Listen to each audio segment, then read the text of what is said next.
Mesdames et messieurs, merci de choisir Ecclesia TV pour vous informer. Au sommaire, diocèse de Bondoukou.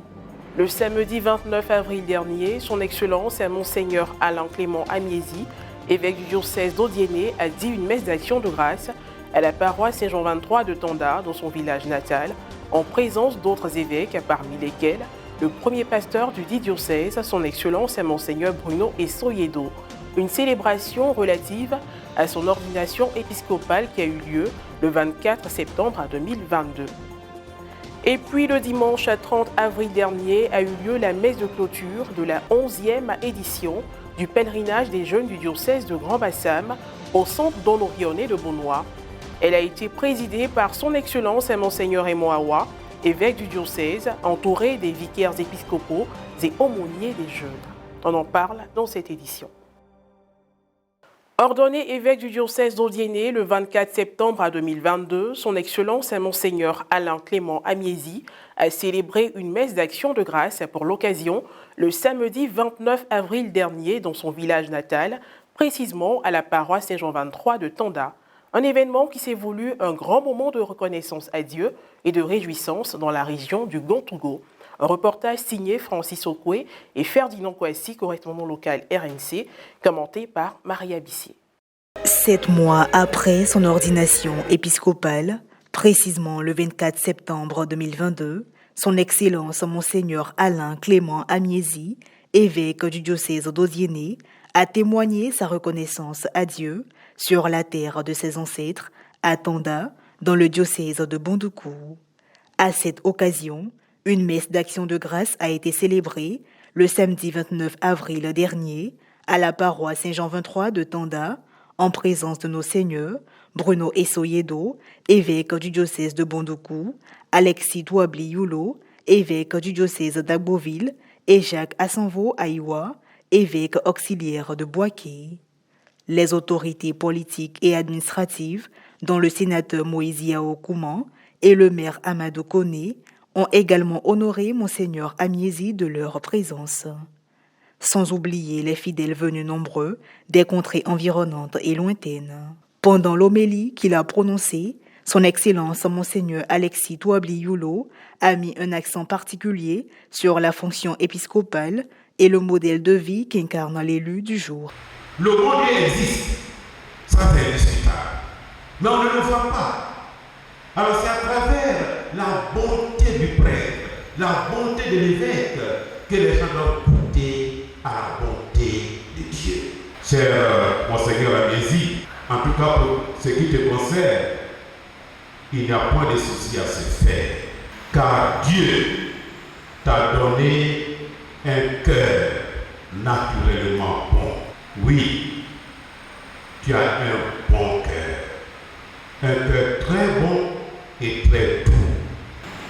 Désormais, tu t'appelleras Amiezi l'agneau si doux. Amiezi l'agneau si doux.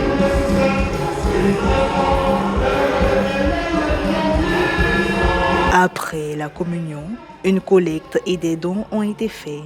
Comme cadeaux, des chaises royales, des tenues liturgiques et traditionnelles, de l'argent et bien d'autres choses.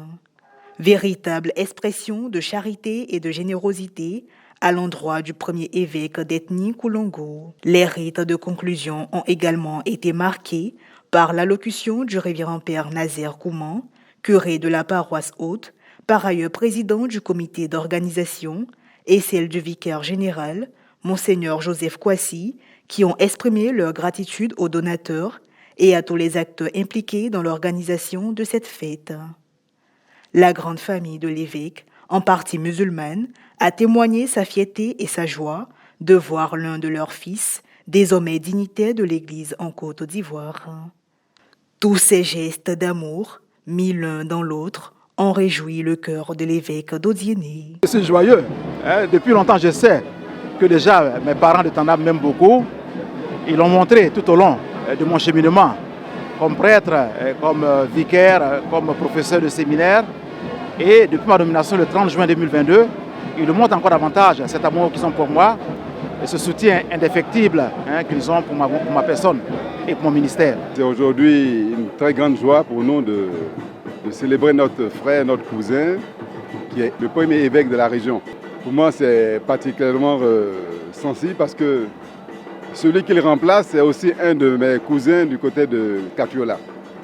Donc voilà, j'ai un cousin qui remplace un autre, donc c'est une situation remplie d'émotions.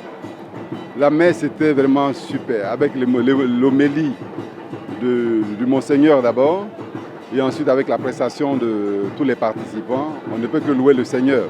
Jésus, the best influenceur de la vie, tel est le thème de la 11e édition du pèlerinage des jeunes du diocèse de Grand-Bassam, qui a réuni 4540 participants au centre Don Orione de Beaunois du 28 au 30 avril dernier.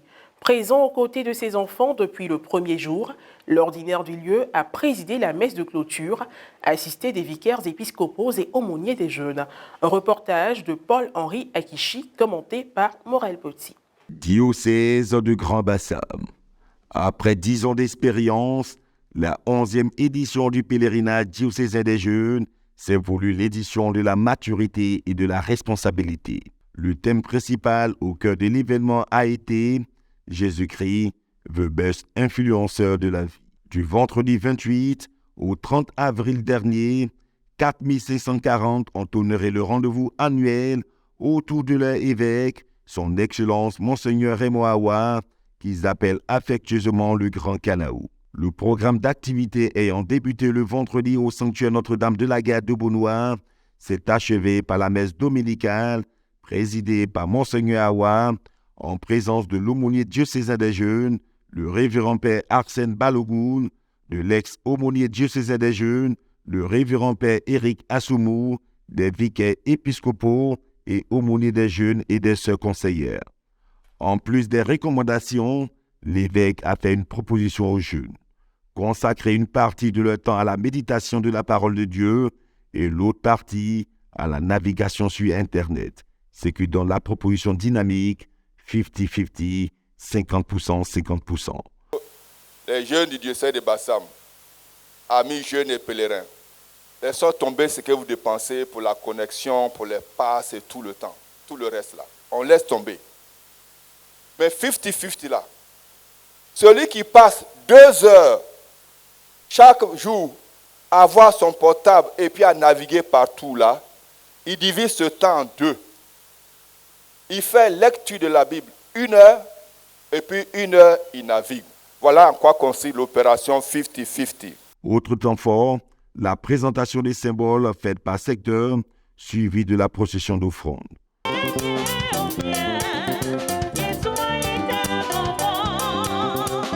La dernière articulation a été marquée par la collecte spéciale en vue de l'achèvement des travaux de la cathédrale Saint-Esprit de Mocqueville.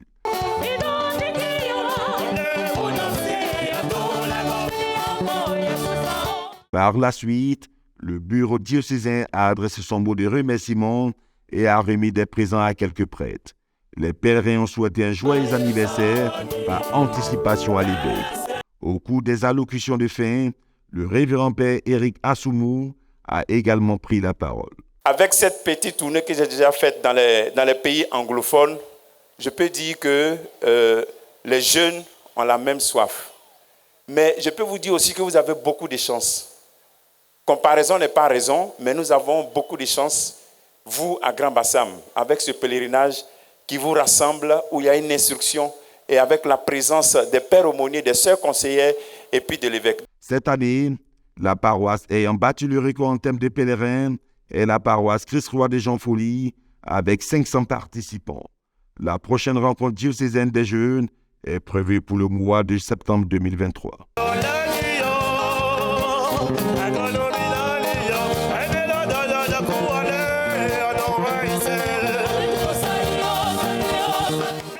Très satisfait de surtout la participation des jeunes à ce pèlerinage. Il est vrai que le nombre, on n'a pas atteint le nombre de l'année passée, mais la pastorale, ce n'est pas la masse, ce n'est pas la quantité. Et le nombre de jeunes que nous avons, ils ont pu vraiment participer aux différentes activités qui leur sont proposées. Ils ont montré d'intérêt à ce qu'on leur a proposé et on espère que vraiment ça les aidera après ce pèlerinage. Dans la grande majorité, nous sommes très satisfaits. Nous sommes très satisfaits, le Père Aumônier l'a bien dit. Nos jeunes quand même sont restés obéissants pour la plupart, sont restés également, je veux dire, disciplinés, ont pu suivre également les enseignements comme il se doit. Organisationnellement parlant, à 70%, nous pouvons dire que nous sommes satisfaits, même s'il y a eu quand même quelques situations désagréables que nous allons corriger au fur et à mesure.